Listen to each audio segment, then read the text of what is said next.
Qed nitħaq.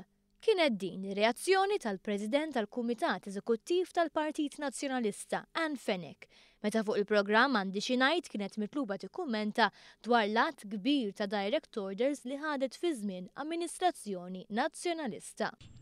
U dina qed tiġi highlighted bħala xi ħaġa li ma kellix issir jew forsi ġiet aġevolata x'inti kont tappartieni jew viċin il-Partit Nazzjonalista, il-Gvern Nazzjonalista?